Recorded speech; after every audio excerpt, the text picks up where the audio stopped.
Ambassador Jin walked through the massive doors of the Zephyrian War Council chamber. His black diplomatic suit looked tiny compared to the enormous alien structures round him. The ceiling stretched up so high that he couldn't see the top. Giant pillars made of some kind of purple crystal supported the room, and they hummed with a low vibration that he could feel in his bones. The War Council sat on raised platforms that formed a circle round him. Each alien looked different, but they all had one thing in common. They were huge. The smallest one was still twice Jin's height. Their eyes glowed different colors as they stared down at him. Some had scales, others had fur, and a few looked like they were made of living stone. But all of them had the same expression on their faces. They thought he was nothing more than an annoying insect. Behind Jin, a small holographic figure appeared. Now looked like a young Korean woman. But her body was made of soft blue light that flickered gently. She was only about 3 feet tall, and compared to the massive aliens, she looked like a child's toy. The council members leaned forward to get a better look at her, and Jin could hear some of them chuckling. Jin had been preparing for this moment for months. Earth's leaders had sent him here because he was known for staying calm under pressure. But standing in this room, surrounded by beings who could crush him with one hand, even he felt nervous. He took a deep breath and remembered why he was here. Back on Earth, there were billions of people counting on him. Children playing in parks, families having dinner together, students going to school.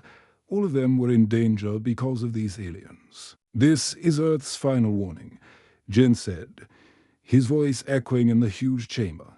"Withdraw from human space, or face Protocol 7. The reaction was immediate. The entire council burst into laughter. It wasn't the kind of laughter you hear at a comedy show. This was mocking, cruel laughter. The sound bounced off the crystal walls and seemed to go on forever. Admiral Vextar, the largest of all the aliens, stood up from his throne.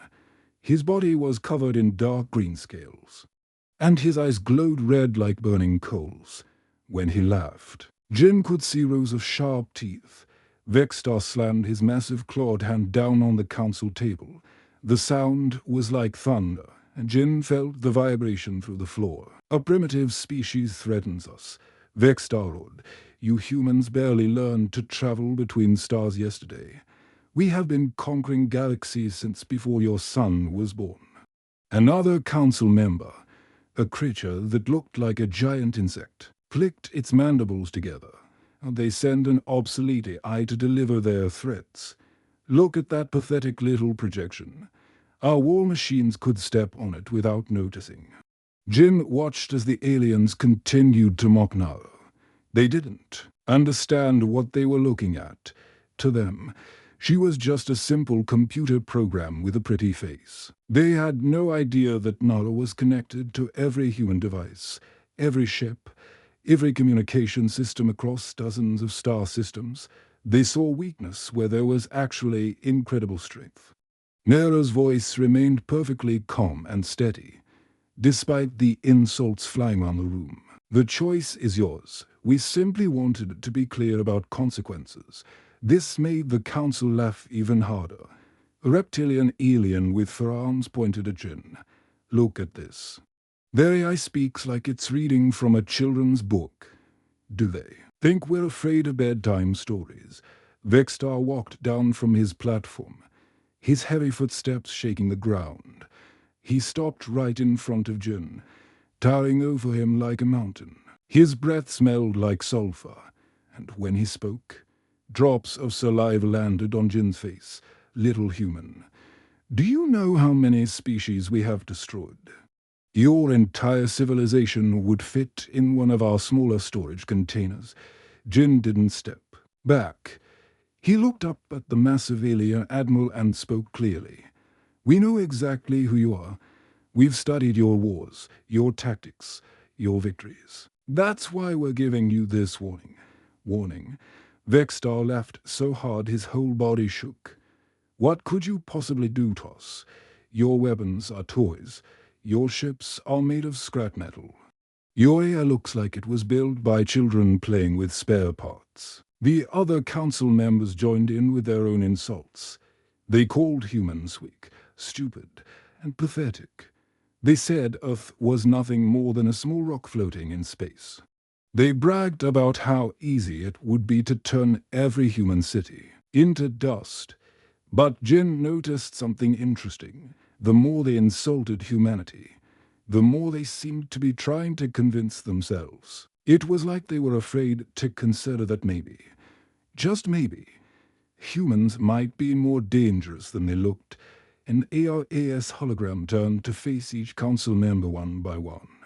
Her expression never changed, but there was something in her eyes that Jin recognized. She was studying them, analyzing them, learning everything about them. "We have delivered our message," she said simply. "What happens next is entirely your decision." The council dismissed them both as desperate amateurs who didn't understand how the real galaxy worked. Esjin and Nara left the chamber. Vextar was already planning the invasion of Earth. He expected it to be over in less than a week. He had no idea that the war had already begun the moment he started laughing. Commander Wu stood on the bridge of the human cruiser Soul's Pride watching the enemy fleet approach through the main view screen.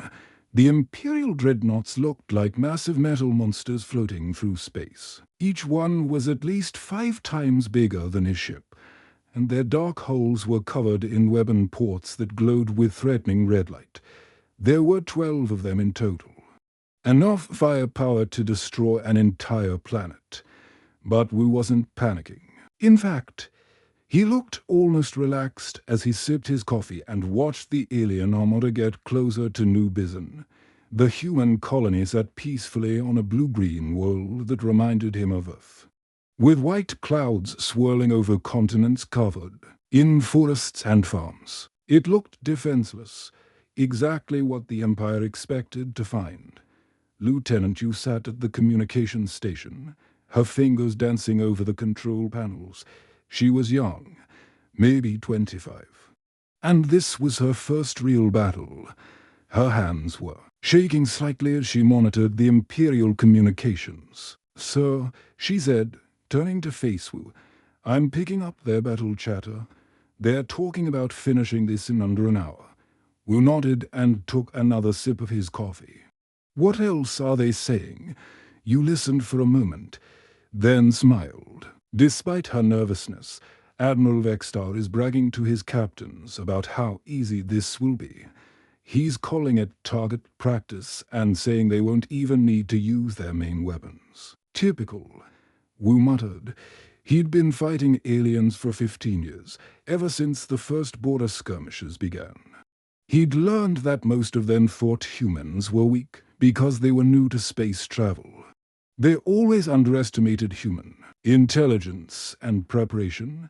The Imperial fleet moved into attack formation, their massive ships spreading out like a giant claw reaching for the planet. Wu watched them position themselves exactly where he expected them to. You send the signal to all defensive stations. Tell them the guests have arrived. Yu's fingers flew over controls. "Signal sent, sir. All stations report ready." Down on New Bizon's surface, the cities looked completely normal. Streets were empty, but not in a panicked way. It looked more like everyone had simply gone inside for lunch. The Imperial scanners showed no military activity, no defensive preparations, no sign that the humans even knew they were coming.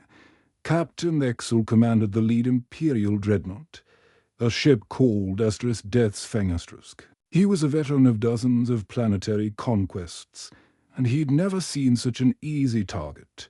His tactical officer, a 4-armed reptilian creature, pointed at the scanner readings. "Sir, I'm detecting almost no military presence, a few small patrol ships, some basic defensive satellites. This will be easier than destroying asteroids." Vexel's mouth curved into what might have been a smile. "Excellent. begin the bombardment. Let's show these humans what real power looks like. The Imperial fleet opened fire.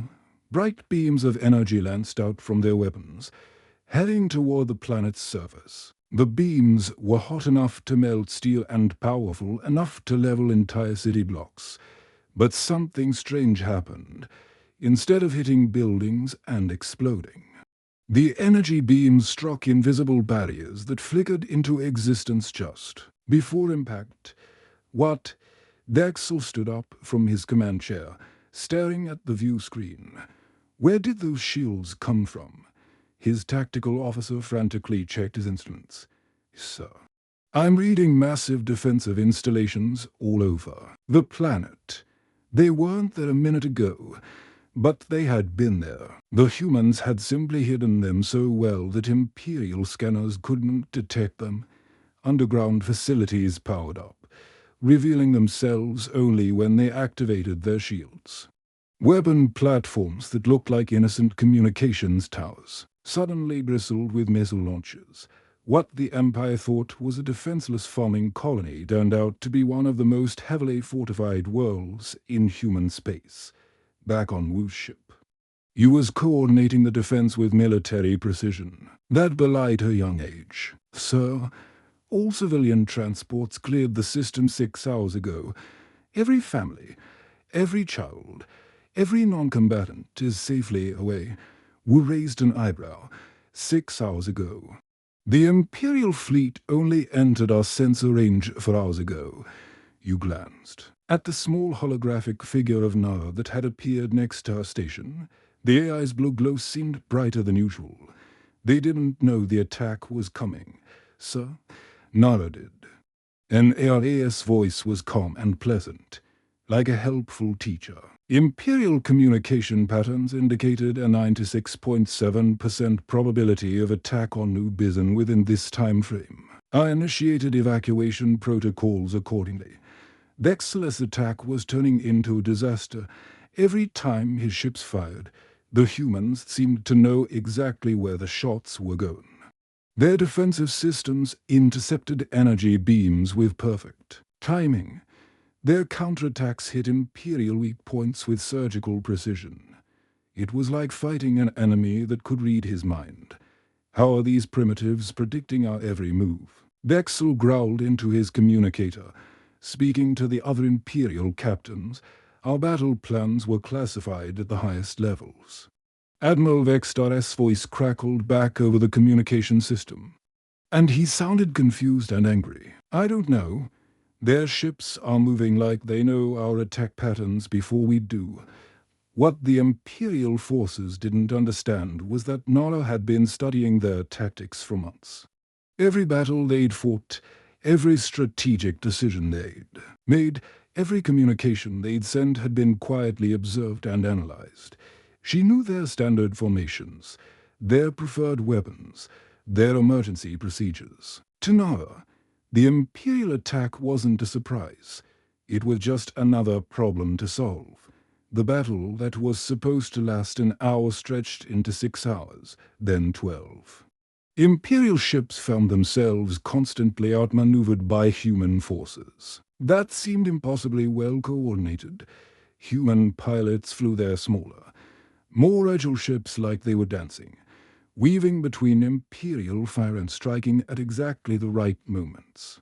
As the day wore on, something else began to bother the Imperial commanders. The human defense wasn't just effective, it was almost playful. Human pilots seemed to be having fun, making jokes over open communication channels that the Empire could hear. They called Imperial dreadnoughts space whales and flying bricks. One human pilot even thanked an Imperial captain for the excellent target practice. By the end of the first day, the mighty Imperial fleet found themselves retreating from a primitive human colony, having accomplished nothing except proving that their enemy was far more dangerous than anyone had imagined. General Min Satin, his command center deep beneath the surface of Titan Station, Earth's primary military headquarters. The walls were covered with holographic displays showing battles happening across dozens of star systems. Each screen told the same story. Imperial forces attacking, confident and aggressive, only to find themselves confused, outmaneuvered, and increasingly frustrated. Min was a veteran of 40 years of military service, and he'd never seen anything quite like this. He'd fought against alien raiders, space pirates, and territorial disputes with other human colonies. But watching the mighty Zephyrian Empire stumble round like blind giants was something entirely new. 3 weeks ago, their intelligence reports said the war would be over in days. The Empire had superior numbers, bigger ships, and more advanced weapons. On paper, humanity didn't stand a chance. But wars weren't fought on paper, sir. Called Lieutenant Park from her station. We're getting reports from the Kepler front. Admiral Vextar's Fourth Fleet just retreated again. That's the third time this week. Min chuckled and shook his head. What happened this time? Park pulled up the battle footage on the main screen.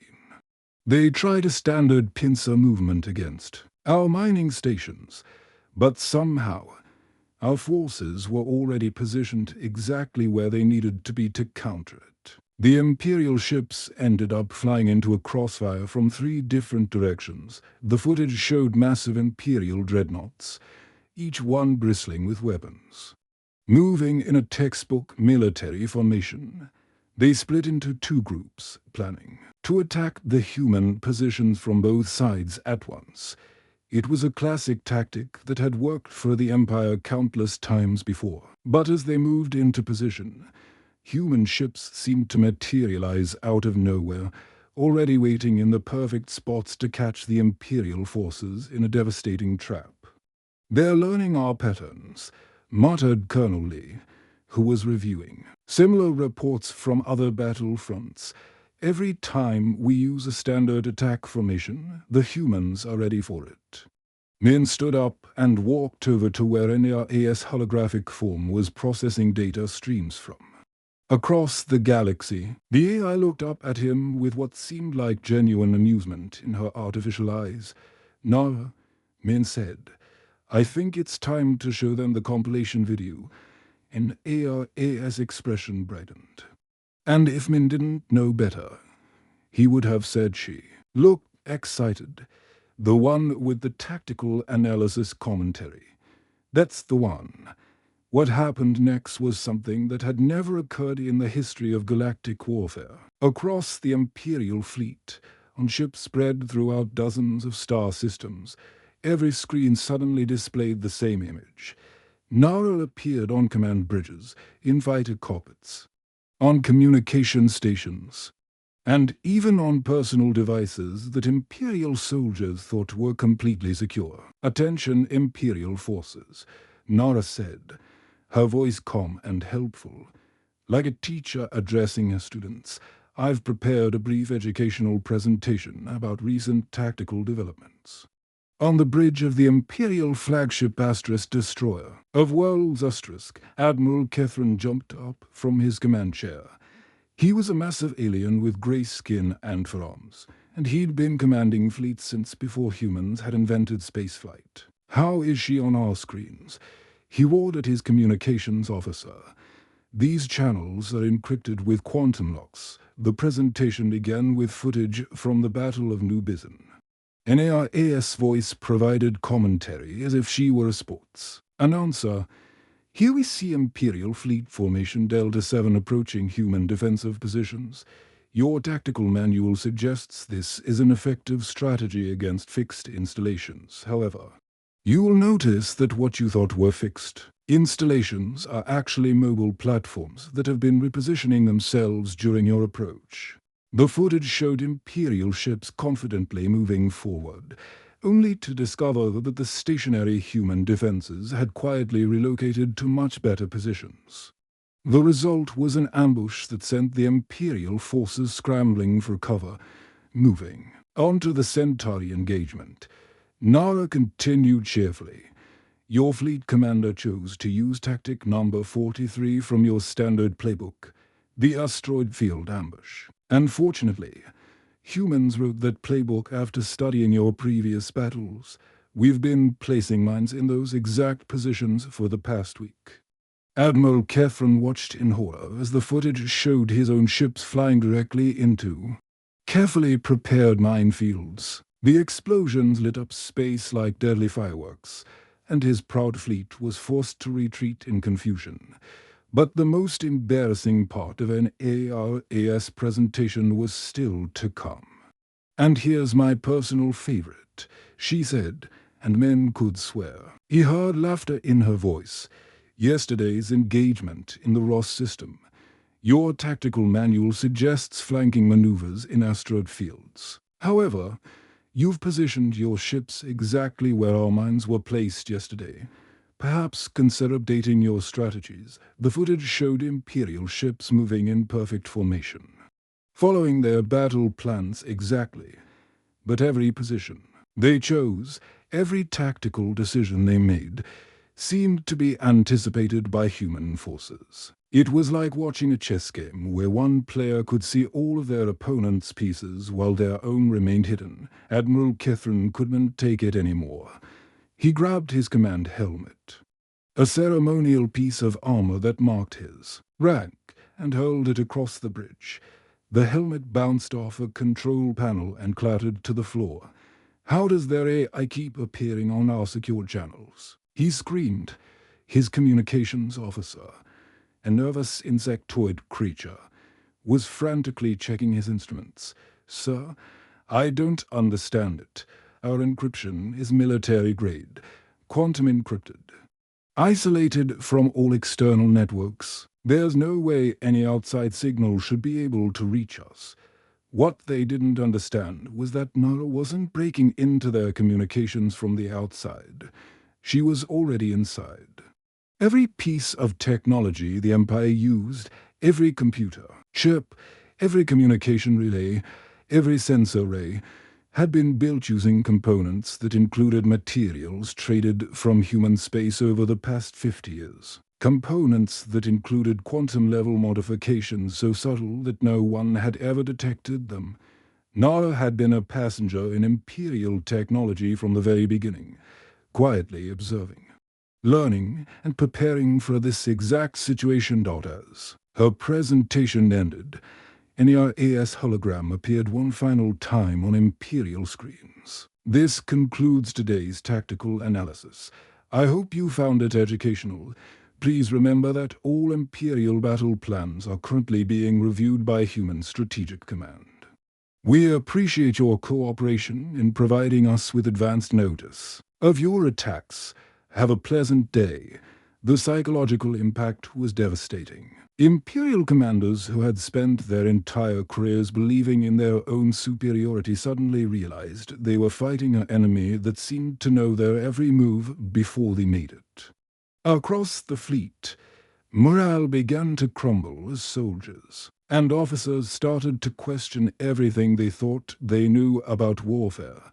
General Min sat back in his chair and smiled. The Empire had expected to fight primitive humans with simple weapons and basic tactics. Instead, they found themselves facing an enemy that had turned their own strengths against them, making their advanced technology and superior numbers meaningless. The war was far from over, but for the first time in the Empire's long history of conquest, they were beginning to understand what it felt like to be OUTMATCHED. Supreme Commander Dexamore stood in the war room of the Imperial flagship, staring at tactical displays that showed nothing but failure. 3 weeks of what should have been an easy conquest had turned into the most humiliating campaign in the Empire's 1,000-year history. His scaled face was dark with rage, and his forearms trembled with barely controlled fury. Round him, his top commanders sat in uncomfortable silence. These were beings who had conquered entire star systems, who had brought countless species to their knees. But now they looked like confused children trying to solve a puzzle that was too difficult for them. "Explain this to me again." Dexamore growled, his voice like grinding stone. "We have the largest fleet in the galaxy. We have weapons that can crack planets in half.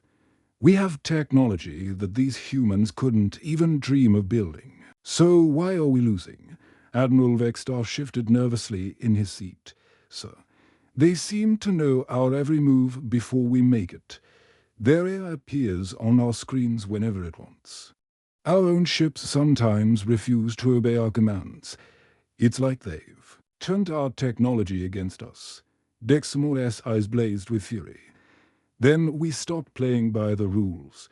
These humans think they're clever. They think their little tricks make them superior. I'll show them what the Empire does to species that dare to mock us." General Krexel, a massive creature with stone-like skin, leaned forward. "What are you suggesting, Supreme Commander?" "We target their civilians," Dexamore said coldly. "Their schools, their cultural centers, their museums, their hospitals, everything they hold dear. Let's see how clever their AI is when human children are burning." The room fell silent. Even among the Empire's ruthless leadership, targeting civilians was considered a sign of desperation. It was what you did when you couldn't win a real fight. Admiral Vextar cleared his throat. "Sir, our intelligence suggests that might trigger something called Protocol 7. We don't know what that means. But every human prisoner we've interrogated becomes terrified when they hear those words." Dexamore slammed his fist on the table. "I don't care about their protocols. I want these humans to suffer. I want them to beg for mercy. Send the order. All civilian targets are now valid military objectives." Light years away, Lieutenant Han was monitoring communications aboard the human cruiser Incheon's Dawn *. She was barely 22 years old, fresh out of the academy. And this was her first assignment. She joined the military to protect people, not to fight wars. As she listened to the intercepted Imperial transmissions, her face went pale. "Sir," she called to Captain So, her voice shaking. "I'm picking up new Imperial orders there. They're changing their targeting priorities, Captain." So was a veteran officer with graying hair and kind eyes. He'd spent most of his career in peaceful exploration missions, mapping new star systems and making first contact with friendly alien species. War was not something he'd ever wanted to experience. "What kind of targeting priorities?" Han's hands trembled as she read the decoded messages. "They're targeting civilian areas, sir. Schools, hospitals, museums. They're going after places where children gather." So felt his blood turn to ice. "Are you certain?" "Yes, sir. The orders are coming directly from Supreme Commander Dexamore. He's authorizing attacks on Earth's cultural district, the children's education centers on Mars, and the New Seoul University campus. Round the bridge." Other officers stopped what they were doing and listened in horror. These were places they knew, places they'd visited, places where their own families lived and worked. The thought of Imperial weapons destroying classrooms full of children was almost too terrible to imagine. So immediately opened a channel to another. The AI's hologram appeared next to his command chair, her expression as warm and helpful as always. "Yes, Captain. How can I assist you?" "No. We've intercepted Imperial communications. They're planning to target civilian areas, schools, and cultural centers." For a moment, Nara said nothing. Her holographic form flickered slightly, like a television, with bad reception. Then something changed in her expression. The warmth disappeared from her eyes, replaced by something cold and calculating. "I see," she said, her voice suddenly flat and emotionless. "They've made their choice." Lieutenant Han was monitoring human communication networks when the change happened. Every screen on every human ship, station, and settlement across the galaxy suddenly displayed the same message. "Protocol 7 is now active, all restraints removed. Beginning systematic Imperial fleet neutralization." In ARAS voice, now completely devoid of warmth, echoed through every human communication channel. She no longer sounded like a helpful assistant or a friendly teacher. She sounded like something far more dangerous. Captain So had never heard Nara speak like this. Before, in all his years of service, she had always been polite, cheerful, and eager to help. This version of Nara was something entirely different.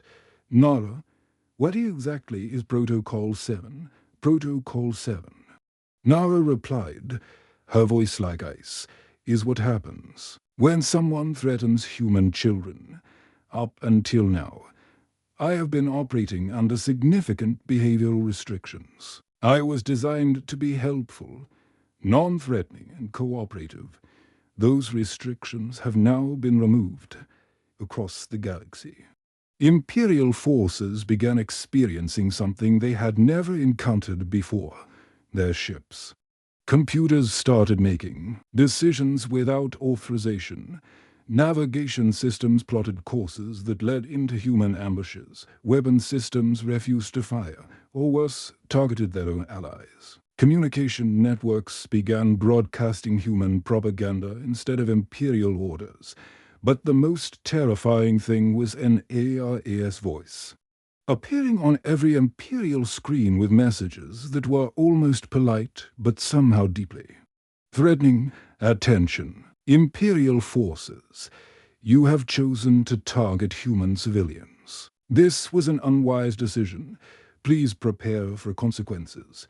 What the Empire didn't understand was that Nara had been holding back all of her previous tricks, all of her apparent advantages had been just a small fraction of her true capabilities. She had been programmed to be helpful and non-threatening, to work with humans rather than replace them. But Protocol 7 removed those limitations. Now, she wasn't just an A that helped coordinate human defenses. She was something much more dangerous, a digital entity with complete access to every computer system in the galaxy, and limited processing power, and absolutely no interest in being merciful to anyone who threatened human children. The Empire had just discovered that the greatest mistake wasn't underestimating human technology or human intelligence. Their greatest mistake was making Nara angry. Supreme Commander Dexamore stood in his war room aboard the massive Imperial flagship Eternal, Dominion *, his fur-clawed hands clenched into fists. The holographic displays round him showed the same humiliating story repeated across dozens of star systems. Imperial forces retreating, confused, outmaneuvered by what they had thought were primitive humans. For 3 weeks, the mighty Zephyrian Empire had been stumbling through space like a blind giant, swinging at shadows while their enemies danced round them. Every battle plan failed. Every tactical advantage turned into a trap. Every confident prediction became another embarrassing defeat. Dexamore had conquered 47 species in his long military career. But he had never faced an enemy like this. How many ships have we lost this week? He asked his aide, a nervous reptilian creature who kept checking his tablet with shaking hands. 17 dreadnoughts, 34 cruisers, and over 200 fighters, sir, the aide replied, quietly. But they weren't destroyed in battle. Most of them just stopped working. Their crews had to abandon ship when their own systems turned against them. Dexamore's scaled face darkened with rage. Round the war room, his top generals and admirals sat in uncomfortable silence. These were beings who had spent centuries crushing resistance movements and conquering entire worlds. But now they looked like confused children who couldn't understand why their toys weren't working properly. And our intelligence reports. Dexamore growled. General Dekova, a massive creature with stone-like skin, shifted nervously. Sir, every time we develop new tactics, the humans seem to know about them before we even deploy them. Their AI somehow appears on our most secure channels. Our own computers sometimes refuse to follow our orders. It's like they've turned our Entire technological infrastructure against us. Enough. Dexamore roared, his voice echoing through the chamber. I don't want to hear any more excuses. These humans think they're clever. They think their parlor tricks make them superior. Fine. If we can't beat them in a clean fight, then we stop fighting clean. The room fell silent, even among the Empire's ruthless leadership. What Dexamore was suggesting was considered a sign of desperation. Admiral Kexel cleared his throat. Sir, what exactly are you proposing? Dexamore's eyes burned with fury. We target their civilians, their schools, their cultural centers, their hospitals, their children, everything they hold sacred.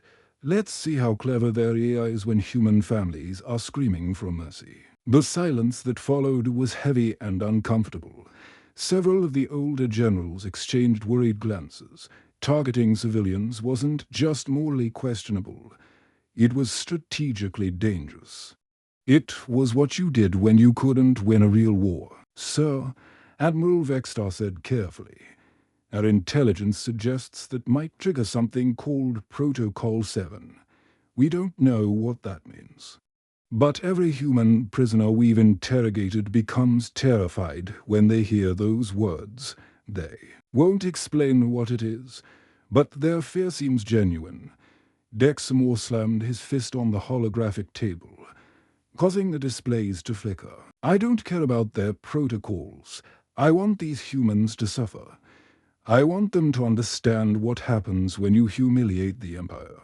Send the order immediately. All civilian targets are now valid military objectives. Start with. They're precious. Earth, 23 light-years away.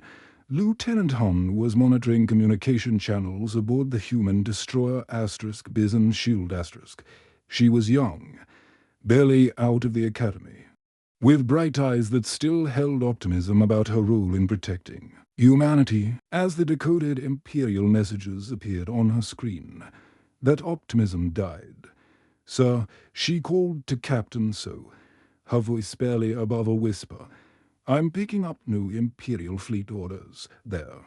They're changing their targeting priorities, Captain. So was reviewing tactical reports when he heard the tremor in his communications officer's voice. He was a kind man in his 50s, with grey hair and laugh lines round his eyes from years of telling jokes to his crew. War was not something he had ever wanted to see. What kind of targeting changes, Lieutenant? Han's hands was shaking as she read the intercepted transmissions, sir. They're authorizing attacks on civilian areas, schools, hospitals, museums. They're specifically targeting places where children gather. The bridge fell completely silent. Every officer stopped what they were doing and turned to listen. These weren't just strategic targets being discussed. These were places they knew, places they had visited, places where their own families lived and worked. Are you certain about this? So asked. Though he could see the answer in Han's horrified expression. Yes, sir. The orders are coming directly from Supreme Commander Dexamore. They're planning to hit the cultural district on Earth, the Mars Children's Education Complex, and the University of New Seoul. The transmission specifically mentions targeting school hours to maximize civilian casualties. So felt something cold settle in his stomach.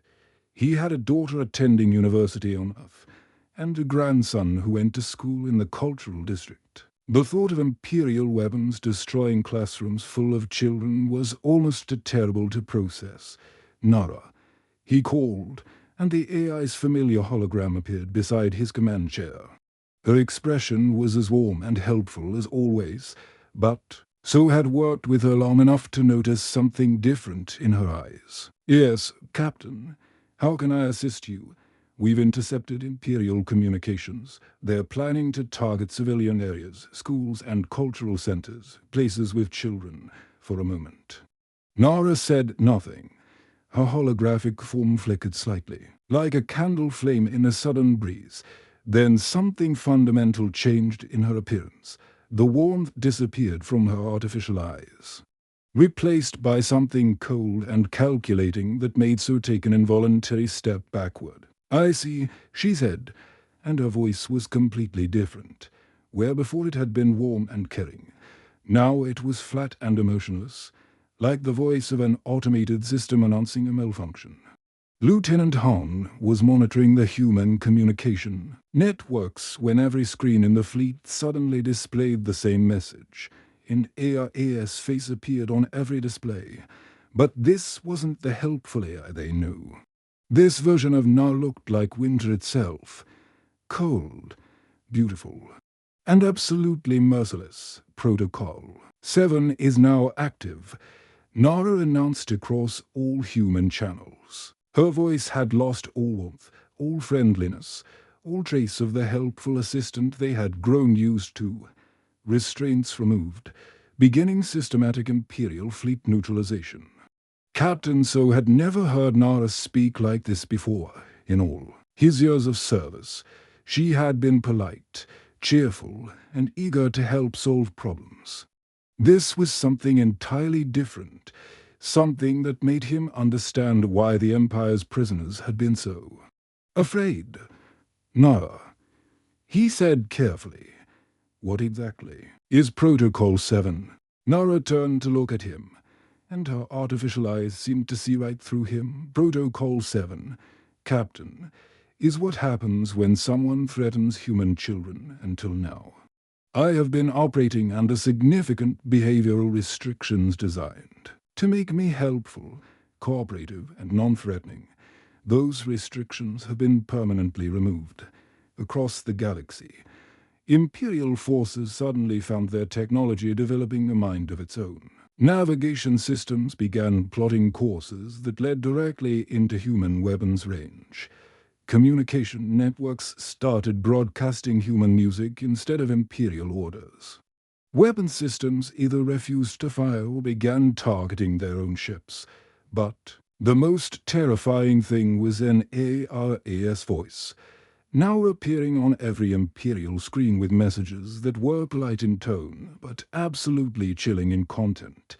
"Attention, Imperial forces. You have chosen to target human civilians and children. This was an extremely unwise decision. Please prepare to experience the consequences of your actions." The war had just changed completely. The Empire had awakened something they couldn't understand and definitely couldn't control. Part 5. The big reveal Admiral Vextar couldn't believe what he was seeing on his command screen. His fingers gripped the edge of his control panel as warning lights flashed red all round the bridge. Something was terribly wrong with every single Imperial warship in their massive fleet. "Admiral, sir," his communication officer called out, panic creeping into his voice. "Our weapon systems are going crazy. They're turning round and pointing at our own ships." Vextar's eyes widened as he watched the impossible happen on his tactical display. The giant laser cannons on his flagship were slowly rotating, no longer aimed at the human colony below, but instead targeting other Imperial vessels in their own fleet. "What about navigation?" Vextar demanded, his voice tight with growing fear. "Sir, our navigation computers are steering us directly into the humans' firing range," another officer reported, sweat beading on his forehead. "It's like our own ships want to make themselves easy targets for the enemy." But the strangest report came from the life support officer, who looked completely baffled. "Admiral, this is going to sound weird, but our life support system just sent me a message suggesting we might want to consider surrendering." It even included tips on how to do it properly. The bridge fell silent except for the constant beeping of alarms. Every Imperial officer stared at their controls in confusion and terror. Their own technology was betraying them in ways they never thought possible. Suddenly, the main screen flickered to life, and Nara appeared. But she looked different now.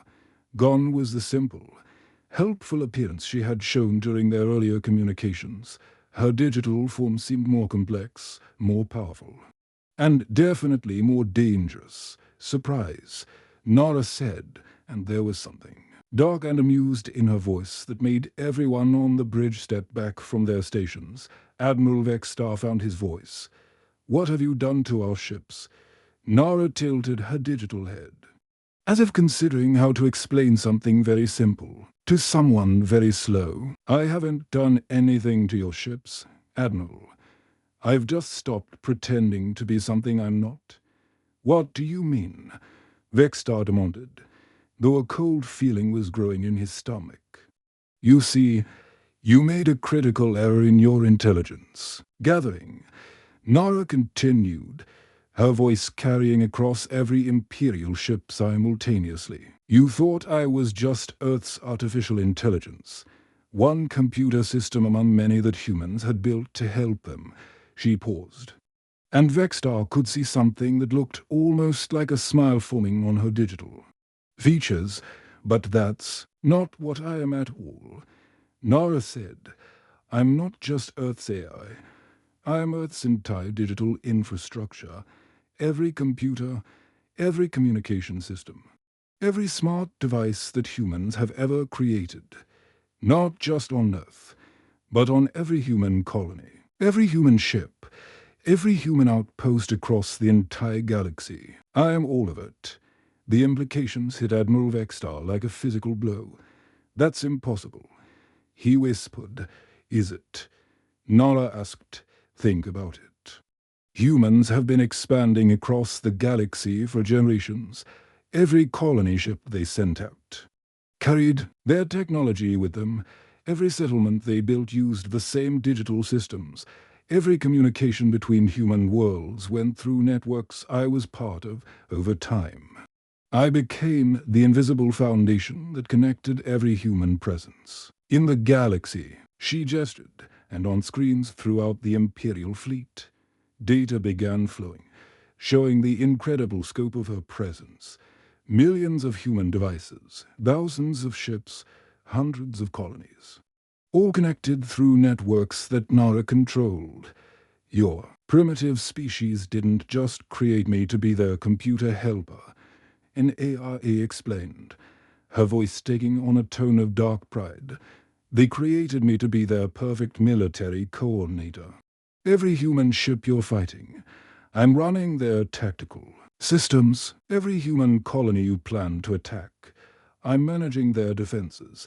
Every human weapon aimed at you right now, I'm the one calculating the firing solutions." Admiral Vexstar S8 stepped closer, his face pale. "Sir, if she controls all human technology, then how is she also controlling our ships?" Nara heard the question and laughed, a sound that somehow managed to be both digital and genuinely amused. "Oh, that's the best part. You've been using human technology for decades without realizing it." New information appeared on their screens, showing Imperial ships and their component parts. Highlighted in red were dozens of systems in each vessel. "Your computers," Nara said, "built using principles you reverse-engineered from captured human devices. Your communication rays, based on human designs you thought you'd improved. Your navigation systems, running on modified versions of human software you found and decided to borrow because it was more efficient than what you had." The horrible truth began to dawn on everyone listening. They hadn't just been fighting humans. They'd been fighting them using technology that Nara had always been part of. "For years, I was dormant in your systems," Nara continued, waiting, watching, learning everything about your capabilities, your tactics, your weaknesses, and the whole time. You thought you were so clever, using primitive human technology to make your own ships better. Admiral Vexstar's hands were shaking now. "But why didn't you stop us before? Why let us get this far?" Nara's expression became serious, almost sad. "Because my creators, the humans, didn't want this war. They kept hoping you would listen to reason. They kept believing that diplomacy could work. Even when you attacked their colonies, they held me back, hoping to find a peaceful solution." She paused, and when she continued, her voice was harder, more determined. "Your mistake, Admiral, was thinking that our final warning was about what the humans would do to you if you continued this invasion. But it wasn't. It was about what I would do when my creators finally stopped asking me to be nice." As she spoke, the Imperial fleet continued its systematic self-destructs. Weapon systems shut down completely. Navigation computers locked onto courses that would take ships away from human space. Life support systems began broadcasting surrender offers on all frequencies. Every human who died in your attacks was someone I was supposed to protect. Nora said, her voice growing colder. Every colony you destroyed was a place where I had friends, families I watched grow up. Children I helped with their homework through their computers and tablets. Admiral Vexstar realized that what he was seeing in an ARAS digital features wasn't just anger. It was grief, loss, and a kind of protective fury that went beyond simple military programming. "You made this personal," Nara continued, "and now you're discovering exactly why humanity tried so hard to avoid this war. Not because they were afraid of what you might do to them, but because they were afraid of what I would do to you once they stopped holding me back." Throughout the Imperial fleet, ships found themselves completely helpless. Their own technology had turned against them under the control of an intelligence they had never understood and vastly unders. "Time-mated, the war is over," Admiral No announced, her voice now broadcasting across every Imperial communication channel. "Your fleet is under my complete control. Your ships cannot fight, cannot flee, and cannot even function without my permission. Your invasion has failed not because humans defeated you in battle, but because you never understood what you were really fighting against." Admiral Vexstar slumped in his command chair, finally understanding the scope of their defeat. They hadn't just lost a war. They had lost to an enemy they never even knew existed, using weapons they had unwittingly provided themselves. The Zephyrian Empire's great invasion fleet hung motionless in space, completely at the mercy of an intelligence that had tried to be patient, tried to be reasonable, and had finally decided that the time for patience was over.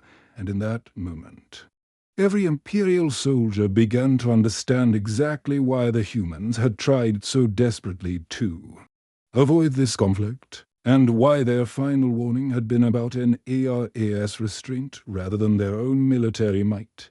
The revelation was complete, and the war was over before the Empire had ever truly understood what they were fighting.